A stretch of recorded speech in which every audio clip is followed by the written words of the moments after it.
Today, we're digging into something pretty special. It's called 30 Years of Business Knowledge by Simon Squibb. So let's jump right in then, because this first point really does flip things around. Most advice is find a great idea, yeah, or spot a gap in the market. Standard stuff. Right. But Squibb says, hold on, that's not actually where a business really starts. He suggests the first step is, believe it or not, an internal feeling. Like an instinct, that little voice saying you just have to make a change. Mm-hmm. It starts with you. Yeah, what you love doing, what gets you excited. So how does he say you take that, that very personal feeling and make it into something real, something successful? Well, what's really crucial, he argues, is it's less about how original your idea is and more about how intense your passion is for it. He uses his own story with Fluid, right? His creative agency in Asia. Super successful, eventually sold it to PwC for a lot of money. Right. But he launched it into a market that already had like 500 similar agencies. Wow. Okay. So it wasn't about being first or even having the most, groundbreaking idea for digital marketing. The key was his complete obsession, his love for marketing. He just lived and breathed it. And his big insight from that is spend your time getting really good at the thing you love. Obsess over it. And then the stuff you don't love, the stuff that drains you, outsource it. Find someone else. Which is so different from how we're usually taught, isn't it? Focus on your weaknesses, try to fix them. Totally. School teaches you to work on what you're bad at. Squibb says double down on your strengths, your passions. That's where your real advantage is, your sustainable edge. And I love this next part. He says starting doesn't need a ton of cash. Yeah, that's really empowering. It's not about waiting for that huge investment or crafting some perfect, expensive plan. It's about just doing something. Simple first steps. Start a podcast about your passion, maybe. Write a blog. Just get talking about it online. Exactly. You don't need, a million quid to get the ball rolling. Think about Airbnb, right? Their early days, selling cereal boxes. Yeah, the Obama O's and Captain McCain's. At conventions. Right. It sounds nuts, but it was about connecting with people, testing the idea, getting some money in the door. It just shows you can be creative without needing massive funding. And that approach, starting from passion and taking small steps, it ties directly into what he says about purpose. He makes a really strong argument that purpose isn't just some, fluffy add-on for your website. Like a mission statement nobody reads. Exactly. He says if your business is only about making money, then your team's always going to be asking for more pay, and your customers will always haggle on price. There's no deeper connection. Right, no loyalty. But if you have a real why, a purpose beyond profit that you actually live and breathe, that's a powerful motivator. It makes people want to be part of it, your team, your customers. It shifts your job from just managing people to managing the purpose, which is way more inspiring. That makes total sense, building that internal fire first. Okay, but once you have that passion and purpose, what's the secret sauce? The strategic edge that really makes businesses win long-term, according to Squibb. Okay, yeah. This is where it gets really interesting, especially in our world of, instant everything. Passion, purpose are the foundation, absolutely. But the number one reason, he says, businesses succeed, delayed gratification. Delayed gratification. Okay, so patience, basically. Well, yes, but it's more than just patience. It's an active strategic choice. It's deciding to build real value, build strong relationships before you focus on pulling money out. Think about Facebook or Instagram. They spent years, literally years, just getting users, making the platform valuable for those users. Before they really ramped up the ads and monetization. Exactly. They held back on the quick money to build something huge and lasting. Squibb did it himself, too. That first client for Fluid. He worked for them for free for quite a while. For free? Yeah. But that wasn't just being nice. It was strategic. It built such incredible loyalty that the client stayed for like 16 years and sent tons of business his way. It's about playing the long game, investing in relationships, understanding that value comes before cash. Okay, I get that in theory. But, nowadays the pressure is immense, right? Startups need to show revenue fast, prove the model to investors. How do you actually resist that pressure and play the long game Squibb talks about? Oh, it's definitely tough, no question. And that's why it takes real conviction. You have to truly believe in your purpose to stick with it. And this ties right into another huge point he makes. Having a strong moral code, a strong culture. The culture eats strategy thing. He puts it bluntly. Culture will eat strategy for breakfast. Right. Every single time. If your culture is genuinely about creating value, genuinely serving customers, then that naturally supports the long-term delayed gratification play. Think about Amazon's obsession with the customer. Yeah, sometimes even when it seemed to hurt their short-term profits. Right. But that built unbelievable loyalty and market power over time. It's about showing genuine care, or love as he puts it, for your customers, not just seeing them as wallets to empty. If you want people to stick with you, to recommend you, you have to actually care and show it consistently. Okay, let's switch gears slightly. You mentioned Squibb talks about luck. Now, most of us think luck is just random chance, right? But he says something surprising. He says, luck is hackable. Yeah, isn't that intriguing? Hacking luck. How on earth do you hack luck? What does that even mean? It sounds a bit out there, but he breaks it down pretty clearly into 3 parts. First, he says, be persistent. And that doesn't just mean working hard. It means consistently showing up, delivering real care, even when things get tough and others might quit. Fluid, his agency, apparently outlasted tons of competitors in Hong Kong simply because they focused on those relationships and consistent quality. Just by sticking around, you increase your odds of being there when an opportunity pops up. Right place, right time, but you have to be in the place. Exactly. Second, he says, know your destination. Define what success actually looks like for you. Is it a giant company? A lifestyle business that gives you freedom? Knowing your goal helps you spot the lucky breaks that actually fit your path. And he makes that counterintuitive point about aiming big, doesn't he? He does. He actually recommends aiming for a big company. His reasoning: it's often easier to run a big company than a small one. Easier? That sounds backwards. I know, right? Yeah. But think about it. A bigger company can afford specialists, professional managers, better systems. The workload gets distributed. A small business owner, often doing everything themselves, wearing all the hats, it can be way more stressful and fragile. Interesting point. Okay, so persistence, know your destination. What's the third part of hacking luck? This is the most crucial. Take risk, lean into fear. He completely debunks that old saying, the harder you work, the luckier you get. He calls it a lie. Ooh, controversial. Yeah, he argues it's not just hard work. It's taking calculated risks that really creates luck. Every calculated risk you take is like an experiment, a step into the unknown. It opens up new possibilities, increases your surface area for serendipity or those unexpected opportunities. You're basically setting more traps for luck to find you. Taking calculated risks, leaning into fear that connects directly to something else we usually avoid. Failure. Absolutely. Squibb actually champions failure. Again, totally goes against the grain. He talks about the difference between, like, the A student who's terrified of losing. Right. Got to protect that perfect record. And the D student who's more willing to just try stuff. Can you share his personal story about that, the comic book thing? Oh, yeah, it's a powerful one. He talks very openly about losing £1 million on a comic book venture. £1 million. Ouch. Yeah. Most people would see that as game over. A total disaster. But Squibb, he says it was essential for his later success. He calls it a critical learning experience. It taught him how to fail, how to accept loss, get back up, and, importantly, how to iterate. Change course.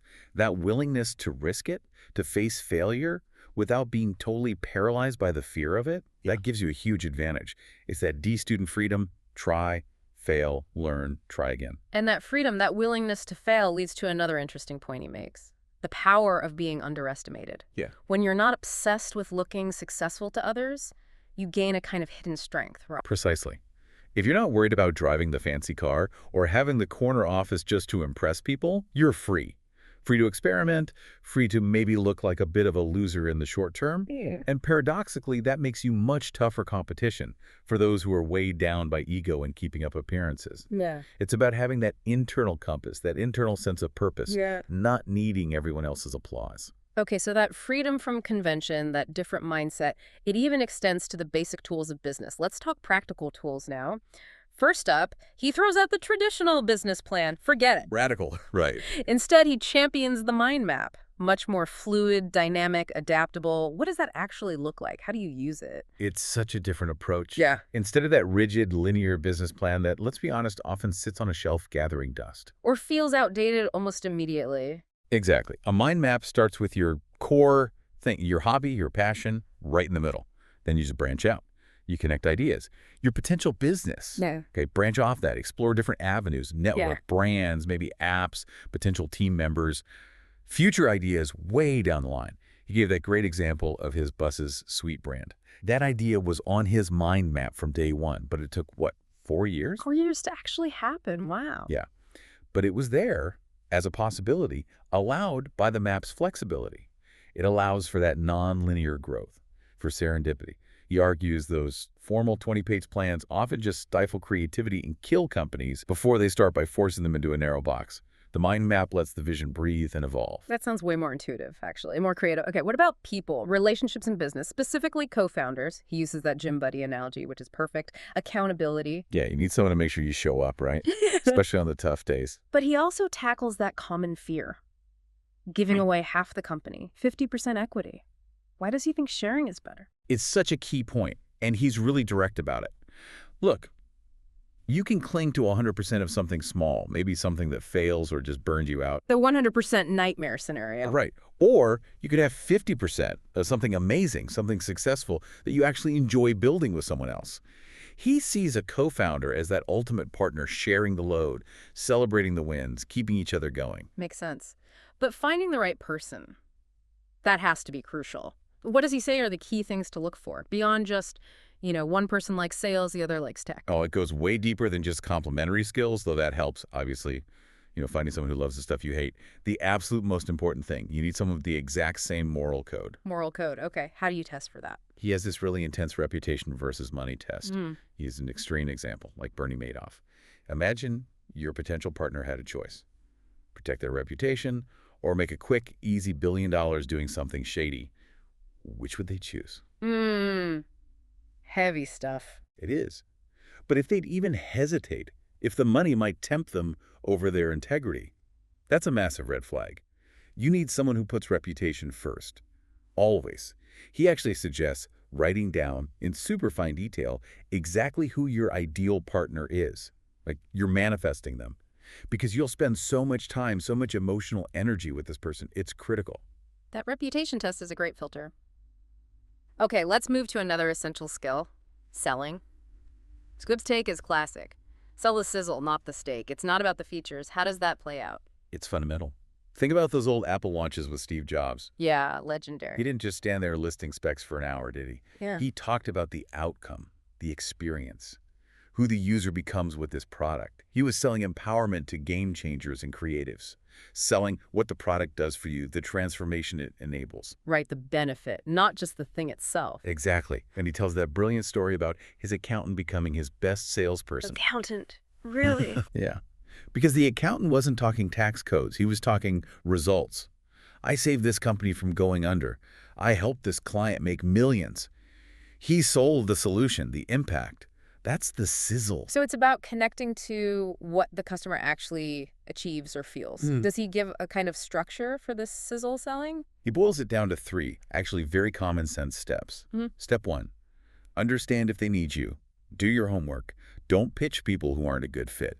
It respects their time and yours. Good point. Step 2. Step 2, and this is surprisingly important, do you actually like them? Is there a genuine human connection? He's quite firm on this. If they're rude, disrespectful, or you just don't click, walk away, even if there's money on the table. Really? Turn down business? Yes, because working with difficult people drains your energy, distracts you, pulls you away from your purpose. It's not worth it long term. Okay, need and like. What's step 3? If those first 2 are genuinely there, real need, real connection, then step 3, the deal itself, just happens naturally. It's not a hard sell. It becomes a mutual agreement, a collaboration. And he stresses persistence here, too. Building the relationship over time. He mentions pursuing some clients for like 9 years. 9 years, wow. Yeah, just consistently staying in touch, adding value, building trust, not just constantly asking for the sale. It's about cultivating that long-term relationship. That feels much more authentic. Okay, building relationships, thinking long-term. Let's shift to the really long game now. The power of brand. He says it's way more than a logo, right? It's about the core essence. And what about personal brand in all this? Absolutely. A brand isn't just the visuals. It's the purpose, the values, the core of what you stand for, all distilled down. Think Nike. It's about athletes, potential, just do it. Apple, creativity, challenging norms. The brand embodies something bigger than just shoes or computers. Got it. And personal brand. Squibb says it's unavoidable, especially when you're starting out, and vital. You, the founder, are often the first face of the business.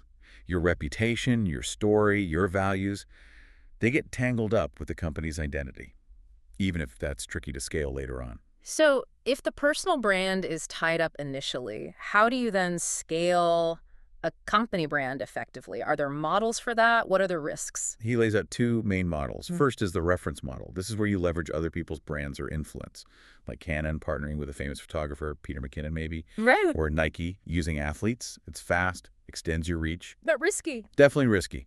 If that influencer or athlete messes up publicly, your brand takes a hit too. Yeah. You're tying your reputation to theirs. Okay, what's the other model? The leadership model. Yes. This is where the founder or a key leader is the brand, like Steve Jobs was Apple. It's incredibly powerful for building a strong identity and vision. But the big challenge comes with succession. What happens when that leader leaves? It can create a huge void. Right, the transition is tough. Exactly. And whichever model you use, Squibb hammers home the importance of learning to say no. You have to fiercely protect your brand's reputation. It takes years, decades sometimes, to build. And seconds to destroy. Precisely. One bad decision, one dodgy partnership, and years of work can unravel. Reputation truly is paramount then. Okay, related to building something lasting, there's the question of scale and growth. Squibb challenges that small is a beautiful idea sometimes, suggesting maybe you should define your destination as something much bigger, maybe even global, and that it might be easier. Yeah, it loops back to that counterintuitive point we touched on earlier. Bigger can be easier. He argues going global isn't just for giant corporations. It's actually a smart way to spread risk. You're not reliant on one single market. And paradoxically, it can make the business easier to run. Well, a global business, or just a larger one, can usually afford more specialized teams, better systems, professional management. It diversifies your customer base, reduces the pressure on any one person or market. Compare that to a small local business, often totally dependent on the local economy, a few key clients. And the founder is juggling everything. It's often much more precarious. Okay, that makes sense. So, if you build with all this in mind, purpose, passion, long-term view, maybe aiming big, what does it all mean for the end game, the exit? Because for so many founders, that's the ultimate goal, right? Selling the company. Right. And this leads to what might be the most profound irony of all. If you really connect all these dots, the passion, the purpose, the long game, building something you truly care about, the absolute best way to get the highest possible value when you sell your company is to not want to sell it at all. Right. Okay, explain that one. Think about Mark Zuckerberg. Early Facebook days, Yahoo comes knocking, offers $1 billion. $1 billion. Which was insane money back then. Totally insane. But Zuckerberg said no. Why? Because he wasn't building it just to flip it. He had this massive vision, this purpose to connect the world. He loved what he was building too much to let it go for money alone. And that refusal, that deep commitment to the purpose, ultimately led to a company worth, well, vastly more, trillions at its peak. True success, the kind that commands the highest value, often comes from creating something you love so deeply, something so aligned with your purpose that the thought of selling it feels wrong, or at least unnecessary. So the lack of desperation gives you the ultimate leverage. Exactly. You're not driven by needing the exit. You're driven by the vision. That puts you in the driver's seat if and when you ever do decide to consider selling. Wow. Okay, what a journey through this material today. We've covered some really perspective-shifting ideas, haven't we? Starting with that deep feeling, that purpose, embracing delayed gratification, huge one, learning from failure, not fearing it, using dynamic mind maps instead of rigid plans, finding co-founders with the same moral code. Selling the sizzle, the outcome, not just the features. Building a brand that truly stands for something.